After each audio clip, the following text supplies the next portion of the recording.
Hello friends, आप सभी का आपके अपने यूट्यूब चैनल डिस्कवर आस्थान में स्वागत है। जैसा कि आप सभी को पता है कि हमारी साइंस की सीरीज चल रही है और भौतिक विज्ञान पढ़ रहे थे हम। आज का आपका टॉपिक है ध्वनि तरंगे। सबसे पहले आपको मैं रिक्वेस्ट है कि यदि किसी ने पहले पुरानी क्लासेस नहीं देखी है तो पहले वो क्लासेस देखे, फिर आगे क्लासेस देखना स्टार्ट करें ताकि आपको कनेक्ट रहें आप। ताकि कुछ चीज़ें ऐसी होती है जो प्रीवियस क्लास में पढ़ाई होती हैं, तो यदि आपको वो अच्छा वो पहले आपने पढ़ा होगा तो आपको अच्छे से समझ में आएगा। तो इसलिए प्लेलिस्ट में जा कर के सीरीज वाइज क्लासेस लें। और आज हम अपना टॉपिक स्टार्ट कर रहे हैं ध्वनि तरंगे। तो ध्वनि तरंगों के बारे में अपने पढ़ते हैं। देखो, ध्वनि तरंगे है ना, इनको 3 भागों में बांटा हुआ है। ध्वनि तरंगों को 3 भागों में बांटा हुआ है। कौन कौन सी? एक तो श्रव्य है, और एक अश्रव्य है, और एक प्राश्रव्य है। अब देखो, श्रव्य तरंगें कौन सी होती है? जिन्हें सुना जा सकता है। नाम से पता लग रहा है जिन्हें सुना जा सकता है उनको क्या बोलेंगे? श्रव्य तरंगे। और अश्रव्य तरंगें कौन सी होगी? अश्रव्य। अश्रव्य तरंगें वही होगी ना जिनको सुना नहीं जा सकता। तो ऐसी तरंगे जिन्हें सुना नहीं जा सकता उनको क्या बोले जाएंगे?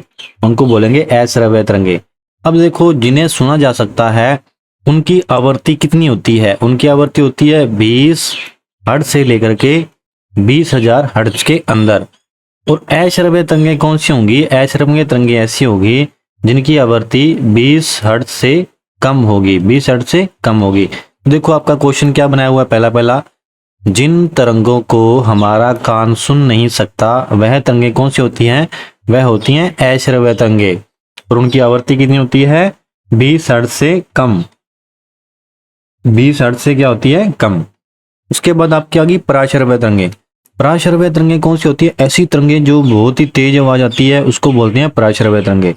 अब जो पराश्रव्य तरंगे होती हैं उनको मनुष्य तो नहीं सुन सकता, लेकिन जो कुत्ता बिल्ली हो गए, कुछ जानवर होते हैं जैसे कुत्ता बिल्ली हो गए, ये उसको सुन सकते हैं और मनुष्य इसको नहीं सुन सकता। और ये बहुत ज़्यादा तेज होती है।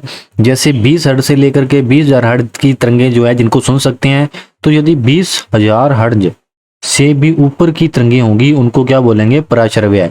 देखो, ऐसे भी लिखा सकता है 20 किलो हर्ट्ज भी लिख सकते हैं।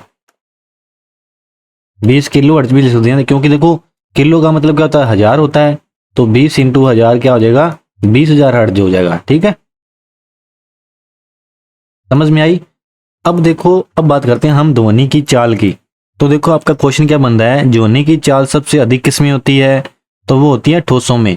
ध्वनि की चाल सबसे कम किस में होती है? वो होती है आपकी गैस में। अब देखो, सर्वाधिक कहाँ होती है ध्वनि की चाल? ठोसों में। और इसका क्रम पढ़ लेते हैं। सबसे पहले आपका ठोस, उसके बाद द्रव, उसके बाद गैस।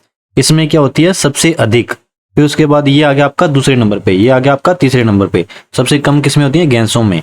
तो गैसों में जो अणु होते हैं वो क्या होते हैं? दूर दूर। गैसों में अणु भी क्या होते हैं? दूर दूर। और ठोसों में भी क्या होते हैं? ठोसों में जो अणु होते हैं वो कहाँ होते हैं? पास पास, बिल्कुल पास पास में होते हैं ठोसों में अणु। द्रवों में क्या होता है? ठोसों की तुलना में तो ठोसों की तुलना में और दूर दूर, और गैसों की तुलना में पास पास। तो ये आपकी ध्वनि के बारे में बातें थी। तो हम एक बार रिपीट कर लेते हैं। श्रव्य तरंगे, अश्रव्य तरंगे और पराश्रव्य तरंगे।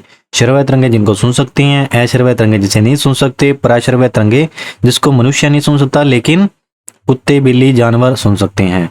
श्रव्य तरंगों की आवृत्ति होती है 20 हर्ट्ज से लेकर के 20,000 हर्ट्ज के बीच में। अश्रव्य तरंगों की आवृत्ति होती है 20 हर्ट्ज से कम। और पराश्रव्य तरंगों की आवृत्ति होती है 20,000 हर्ट्ज या फिर 20 किलो हर्ट्ज से अधिक। ठीक है, तो अब हम बात करते हैं प्रकाश के बारे में।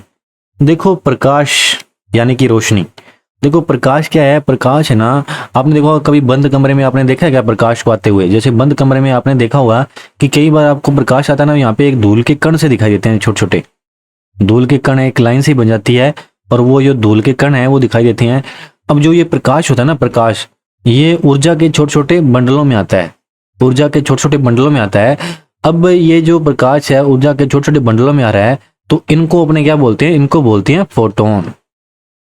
ठीक है, प्रकाश ऊर्जा के छोटे छोटे बंडलों के रूप में चलता है, जिसे क्या बोलते हैं? जिसे बोलते हैं फोटोन। ठीक है, अब देखो, प्रकाश की चाल सबसे अधिक किसमें होती है? प्रकाश की चाल सबसे अधिक होती है निर्वात में। और निर्वात कहाँ बोलते हैं? जहाँ पे कोई भी वायुमंडल उपस्थित नहीं हो। निर्वात किसको बोलते हैं? जहां वायुमंडल उपस्थित न हो, उपस्थित न हो, उसको क्या बोलते हैं अपने? उसको बोलते हैं अपने निर्वात। अब निर्वात में क्या होता है? प्रकाश की चाल सबसे अधिक होती है। सर्वाधिक कहाँ होती है निर्वात में? प्रकाश की चाल। और ध्वनि की चाल सर्वाधिक कहाँ होती है? ठोसों में। ध्वनि की चाल सबसे अधिक किसमें होती है? ठोसों में। और प्रकाश की चाल सर्वाधिक कहाँ होती है? निर्वात में। और कितनी होती है प्रकाश की चाल? प्रकाश की चाल होती है 3 × 10⁸। 3 × 10⁸।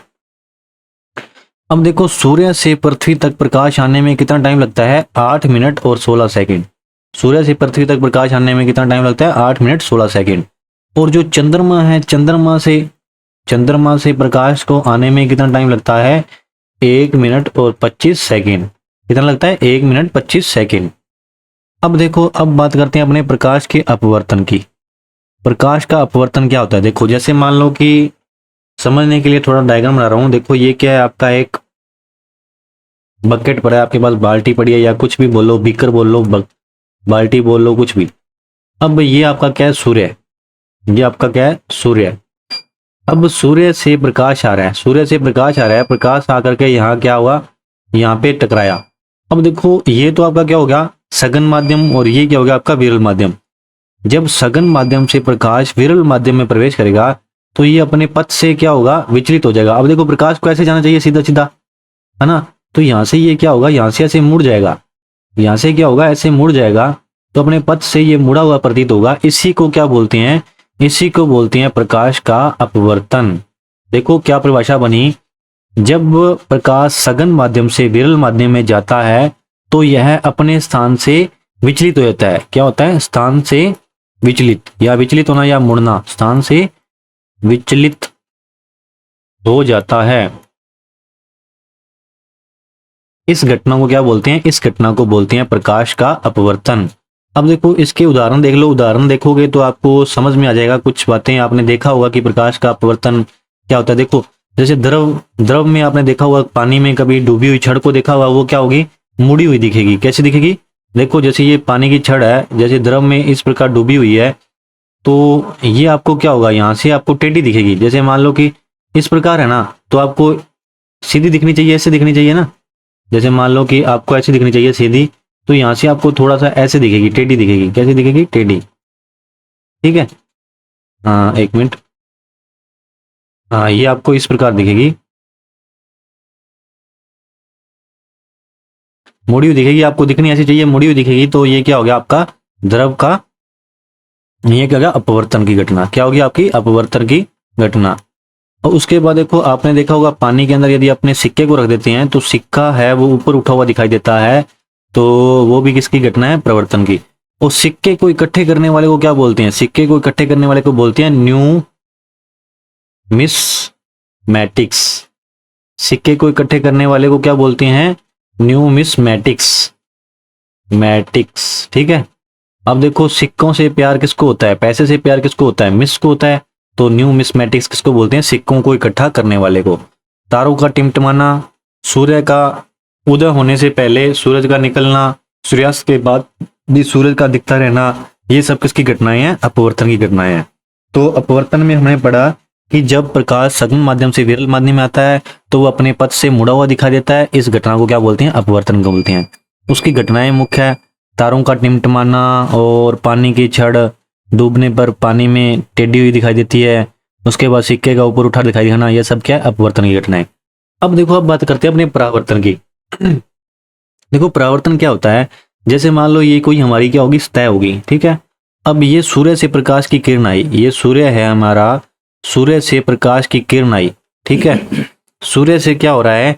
प्रकाश की किरण आ रही है, और वो किरण जैसे ही हमारी आकर के यहाँ पे टकराएगी तो क्या होगा? जैसे ही आपकी इस सतह पर टकराएगी, इस प्रकार यहाँ से किरण आई। ठीक है, यहाँ से क्या आई? किरण आई और यहाँ टकराई। अब टकराने के बाद क्या होगी? यहाँ से परावर्तित हो जाएगी। तो परावर्तित इस प्रकार। ठीक है। अब देखो, यहाँ से टकराई और टकराने के बाद इस बिंदु, ये वाला बिंदु है ना, इस बिंदु से क्या होगी? परावर्तित होगी। परावर्तित होगी। अब ये क्या होता है? ये आपका होता है अभिलंब। 1 मिनट, ये क्या होता है? आपका अभिलंब। ठीक है। अभिलंब यानी कि 90 डिग्री। अब देखो ये वाला एंगल 90 डिग्री होता है, ये वाला एंगल कितना होगा 90 डिग्री, ठीक है।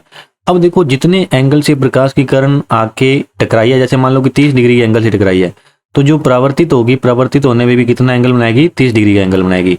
कोण आई किसके बराबर हो जाएगा, कोण आर के। देखो आई से क्या हो गया, आपतन कोण। आपतन कोण मतलब कि इंसिडेंट एंगल, आई से लिखा, आई से इंसिडेंट यानी कि आपतन कोण, आर से रिफ्लेक्टिव यानी कि परावर्तन कोण। तो देखो आपतन कोण किसके बराबर होता है, आपतन कोण बराबर होता है किसके, परावर्तन कोण के। यानी कि इंसिडेंट एंगल यानी कि आपतन कोण किसके बराबर हो गया, रिफ्लेक्शन एंगल के यानी कि परावर्तन कोण के।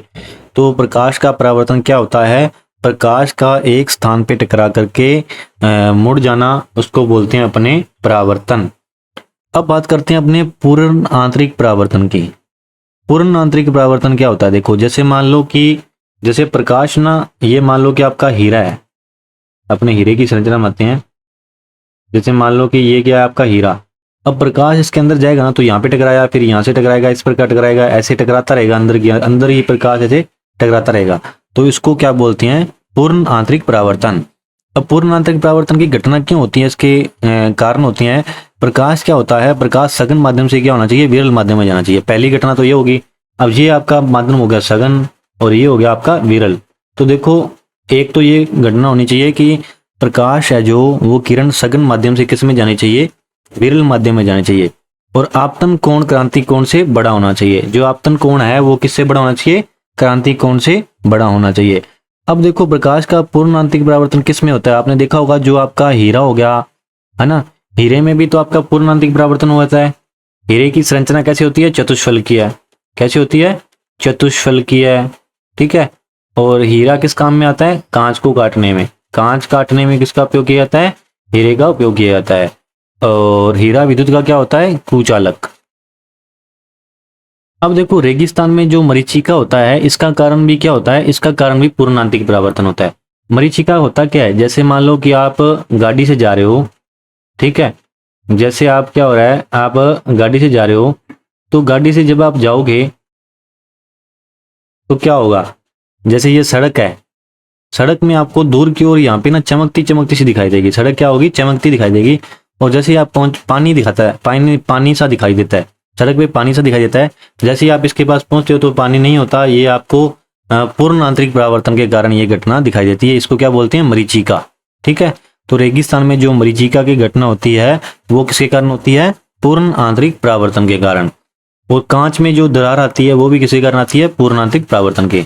अब मैंने आपको बताया था कि जो आपतन कोण है वो परावर्तन कोण क्रांति कोण से क्या होना चाहिए, क्रांति कोण से बड़ा होना चाहिए। तो क्रांति कोण पूछोगी, क्रांति कोण क्या होता है, क्रांति कोण वह कोण होता है जो जब सघन माध्यम में बना वह आपतन कोण जिसके लिए विरल माध्यम में आपतन व अपवर्तन कोण का मान 90 डिग्री हो, उसको क्या बोलते हैं अपने, क्रांति कोण। तो क्रांति कोण के बारे में आपको पता लग गया होगा। जो बातें हमने पढ़ी है उसको एक बार रिपीट कर लेते हैं, फिर आपकी क्लास को समाप्त करेंगे। देखो सबसे पहले हमने क्या पढ़ा, सबसे पहले हमने पढ़ा ध्वनि तरंगों के बारे में। देखो ध्वनि तरंगी जो होती है 3 प्रकार की होती है, श्रव्य, अश्रव्य और प्राश्रव्य। श्रव्य कौन सी होगी, जिनको अपने सुन सकते हैं। अश्रव्य वो होगी जिनको अपने सुन नहीं सकते। और प्राश्रव्य वो होगी जिनको मनुष्य नहीं सुन सकता लेकिन कुत्ता बिल्ली जानवर सुन सकते हैं। श्रव्य तरंगें होती हैं जो उनकी आवृत्ति कितनी होती है, 20 हर्ट्ज से लेकर के 20,000 हर्ट्ज के बीच में। और जो अश्रव्य तरंगें होती हैं उनकी आवृत्ति कितनी होती है, 20 हर्ट्ज से कम। और प्राश्रव्य तरंगें होती हैं उनकी आवृत्ति कितनी होती है, 20,000 या फिर 20 किलो हर्ट्ज से भी अधिक। फिर मैंने बताया ध्वनि की चाल सबसे अधिक इसमें होती है ठोसों में। जैसे स्टील में ध्वनि की चाल अधिक होती है ना।